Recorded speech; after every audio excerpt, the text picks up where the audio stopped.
You wouldn't believe the kind of madness that can hide behind those perfectly trimmed hedges and Sunday barbecues in a place like Pine Ridge Estates. It looks like every American dream come true. White picket fences gleaming in the sun, lawns so green they could be painted, kids riding bikes without a care, and neighbors waving hello even if they've forgotten your name. Everyone's polite on the surface, bringing casseroles to new movers, hosting block parties where the punch is always spiked just enough to keep things lively. But underneath, it's a different story. The HOA runs the show, and when I say runs, I mean rules with an iron fist wrapped in velvet gloves. And the queen of that particular circus was Barbara Kensington, our HOA president for the last 7 years. She had that Karen vibe down pat, the helmet hair, the constant clipboard, the way she could make a smile look like a threat. I'm Ryan Caldwell, just a regular guy trying to make ends meet as a warehouse supervisor. Single dad to my 10-year-old daughter Emily, who loves the neighborhood because of the pool and the friends. I keep my head down, mow the lawn on Saturdays, pay the dues on time, and try not to rock the boat. That was my mistake. Barbara didn't see neighbors, she saw subjects. The first little jab came in the form of a bright yellow violation notice taped to my mailbox. Lawn height exceeds 2.5 inches by 0.2 inches. Fine, $75. I laughed it off at first. Bless her heart, I thought. She must have measured with a ruler while the rest of us were sleeping. But it kept coming. Next week it was my trash cans left out 20 minutes too long. Then my daughter's bike on the driveway for 10 minutes while she ran inside for water. Each fine came with a little note in Barbara's perfect cursive, for the greater good of Pine Ridge Estates. Greater good, my ass. It was her ego trip, plain and simple. The neighbors started whispering at the community pool. Did you hear Ryan got another notice? Poor guy. But nobody wanted to say it out loud. Nobody wanted to be next. I stayed calm. I paid the stupid fines because fighting small stuff felt exhausting, and Emily needed stability after her mom left. I even smiled at Barbara when I saw her power walking in her pastel tracksuit. Morning, Mrs. Kensington, I'd say. She'd tilt her head like a queen acknowledging a peasant. Ryan, dear, we all must do our part. Her tone dripped with that fake sweetness that hides pure venom. Then came the day that changed everything. I pulled into my driveway after a 12-hour shift, bones aching, just wanting a cold beer and my couch. And there it was, Barbara's shiny silver Lexus SUV parked dead center in my driveway like it owned the place. Not on the street. Not in her own oversized driveway, 2 houses down. Right smack in mine. I sat there for a second, blinking, wondering if I'd hallucinated from exhaustion. Nope. Pearl white paint gleaming under the streetlights, her little HOA sticker proudly displayed on the bumper. I walked over to her house, knocked politely. She opened the door in a silk robe, wine glass in hand, looking like she'd been expecting me. Ryan, what a surprise. Her voice was all sugar. I kept it friendly. Mrs. Kensington, I think there might be a mix-up. Your SUV is in my driveway. She sipped her wine, smiled that thin smile. Oh, that? I needed a spot with better afternoon breeze for my afternoon meditation. Your driveway gets the sun just right. Leadership perks, you understand. The bylaws say the board can use community resources when necessary. I stared. Ma'am, that's my property. The bylaws also say nothing about you parking wherever you feel like it. She waved a manicured hand. Details, dear. You'll be fine. You're a good neighbor, aren't you? That night, I didn't sleep. I kept checking the window, seeing her car sitting there like a trophy of her power. The next morning, it was still there. I made coffee, sat at the kitchen table, and decided enough was enough. I wasn't going to scream or slash tires. I called my buddy Mike, who owns a towing company. Legal, clean, documented, I told him. He showed up an hour later, no drama, just business. We photographed everything, time-stamped it, and watched her Lexus get hooked and moved, right back into her own driveway, neat and polite. No scratches, just order restored. For a few hours I actually thought that was the end. Maybe she'd feel embarrassed. Maybe she'd back off. Yeah, right. Barbara didn't back off. She came storming across the street that same afternoon, voice already at full volume before she hit my porch. Ryan Caldwell, you have no idea what you just started. She was waving her clipboard like a sword. Neighbors started peeking from windows, pretending to water flowers that didn't need watering. I stayed calm on the porch, arms crossed. Mrs. Kensington, your car was trespassing. I handled it legally. She laughed, but it wasn't funny. Trespassing? I am the HOA. This community works because people cooperate with leadership. You just declared war on standards. Her eyes narrowed. You'll regret this, mark my words. The next week the fines rained down like confetti at a parade nobody wanted. Unauthorized vehicle removal, $250. Failure to maintain aesthetic harmony, $150. Grass clippings left on sidewalk for 47 minutes, $100. I paid them because fighting each one in small claims would bankrupt me faster than the fines themselves. But I started documenting everything. Phone recordings of every conversation, photos of her own lawn, which somehow never got measured, screenshots of the bylaws she conveniently ignored.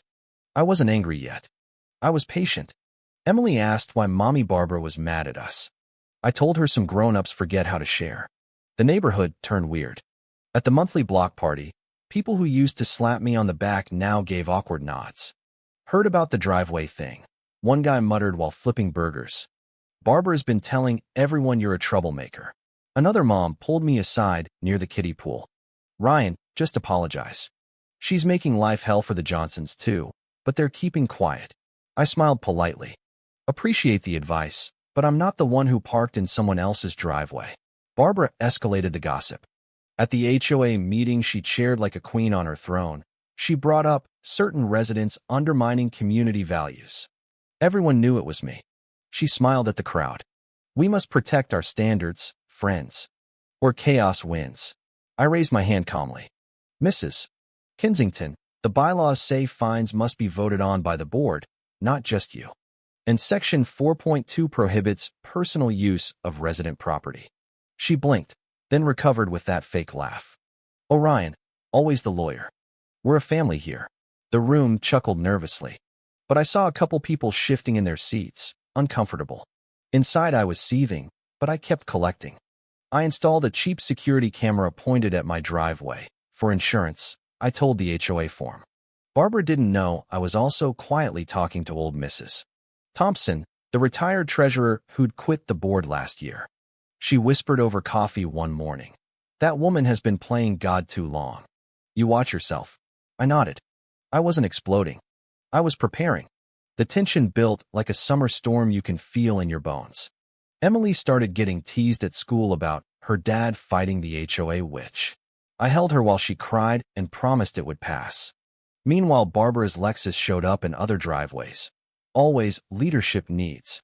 Nobody dared tow her. They just grumbled and paid extra fines.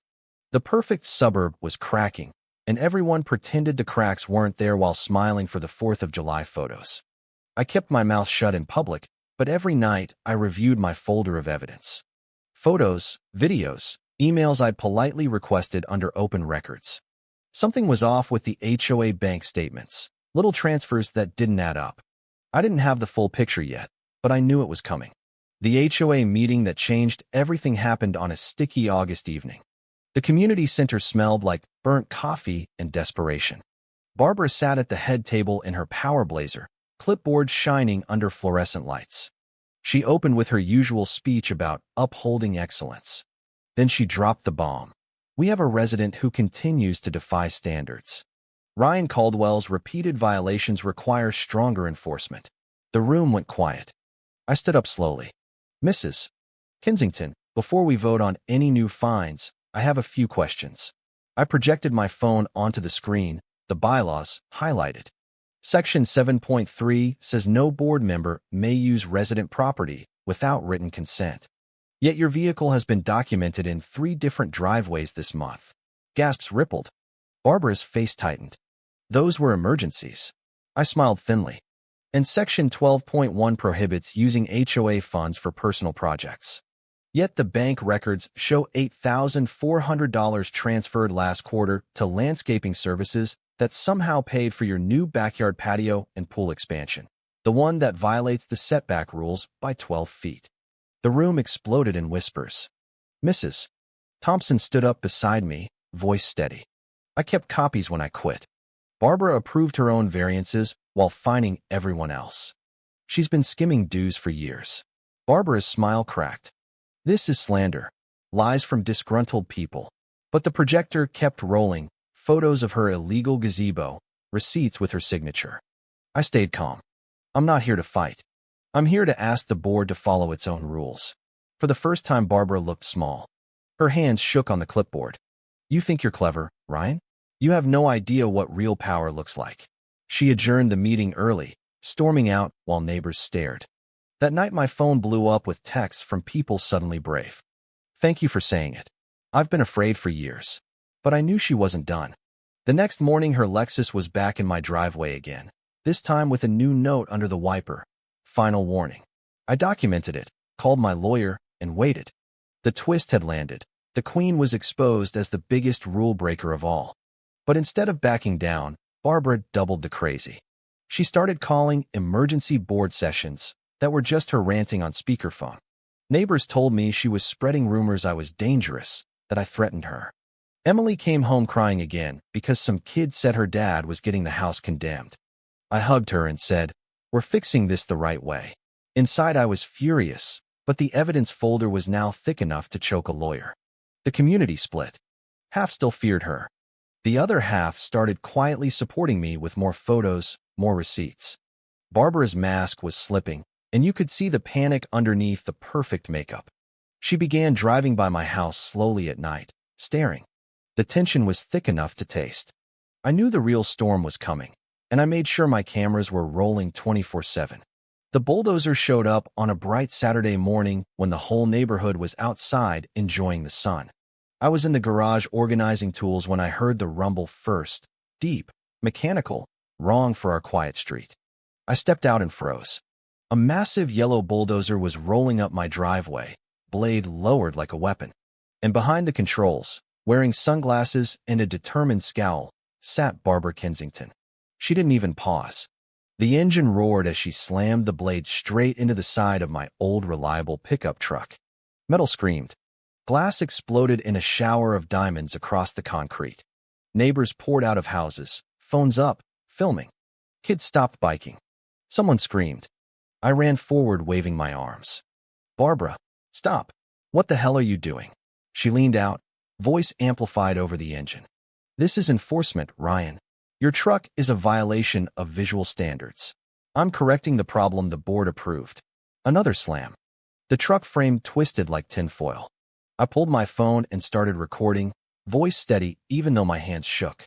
For the record, this is Barbara Kensington destroying my personal property on camera while claiming it's HOA business. She laughed, actually laughed, and waved like she was on parade. "Smile for the community, dear. Rules are rules." The blade came down again, slower this time, savoring it. Glass crunched under the treads. My truck, the one that carried Emily to soccer practice, hauled groceries, got me to every night shift, was becoming scrap. Sirens cut through the roar. Police cars screeched up, lights flashing. Officers jumped out shouting, "Shut it down. Hands up." Barbara argued, still in the seat. "This is official community action." He defied the HOA. An officer climbed up and cut the engine. They pulled her down in cuffs while she kept yelling about authority and standards. Neighbors kept filming. One guy, the quiet accountant from across the street, walked over and said loud enough for everyone, "We've got it all on video, Barbara. Including the part where you paid for that machine with HOA funds." Her face went pale under the sunglasses. For the first time, she looked truly scared. The officers read her rights while the bulldozer sat silent like a defeated monster. My driveway looked like a war zone. Twisted metal, glass sparkling in the sun, oil leaking like blood. I stood there shaking, not from fear but from the sheer insanity of it all. A grown woman had driven heavy machinery through a suburb because I towed her car. Dark humor hit me hard. Only in America does keeping up appearances end with actual demolition derby. The police took statements. I handed over my recordings. By evening, the news vans were circling the entrance to Pine Ridge Estates. Barbara was in the back of a cruiser, still shouting through the window that this was all a misunderstanding. But the community had turned. People who'd been silent for years were now posting videos online. HOA president goes rogue. The perfect suburb was finally seeing the monster behind the manicured lawns. The courtroom smelled like old wood and fresh justice. Barbara sat small at the defense table, no clipboard, no pearls, just a plain suit and the hollow look of someone whose kingdom had crumbled. The judge played the videos, my recording, neighbor footage, the security cam catching her signing the bulldozer rental with HOA credit card. You could hear a pin drop. Her lawyer tried the stress and overwork angle. The judge just shook his head. Intentional destruction, felony vandalism, embezzlement, reckless endangerment. The numbers added up brutally. Totaled truck, cleanup, medical stress Levi needed, emotional damages for Emily. Restitution hit 6 figures. Her insurance denied coverage for intentional acts. Then came the civil suit I filed with the evidence Mrs. Thompson provided. Years of diverted funds, fake variances, her illegal pool funded by our dues. The jury didn't take long. Guilty on every count. When the gavel fell, Barbara finally broke. No more queen voice. Just quiet tears as they led her away. The HOA board voted her out unanimously the next day. They dug deeper and found more. Years of selective enforcement, threats, power trips. New rules were written, real votes, transparent finances, no more leadership perks. Meetings became actual discussions instead of royal decrees. I got a new truck, paid in full by the court. Emily started smiling again.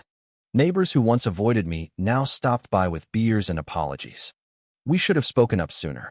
The block parties felt lighter. Kids laughed louder. The lawns were still perfect, but now the smiles were real. Months later, I saw Barbara walking to the community mailbox. No Lexus. She sold it to cover debts. She kept her eyes down, shoulders slumped. Nobody gloated. We didn't need to. The peace we got back was louder than any revenge speech. I stood in my driveway one quiet evening, new truck gleaming, Emily riding her bike in circles, and thought about how close we came to letting one woman's ego ruin everything. Sometimes the strongest move isn't yelling or swinging back. It's documenting, waiting, and letting the truth do the heavy lifting. Pine Ridge Estates learned that the hard way. And honestly, so did I. The day ego met consequences was the day our little suburb finally breathed again. What do you think? Was the punishment enough?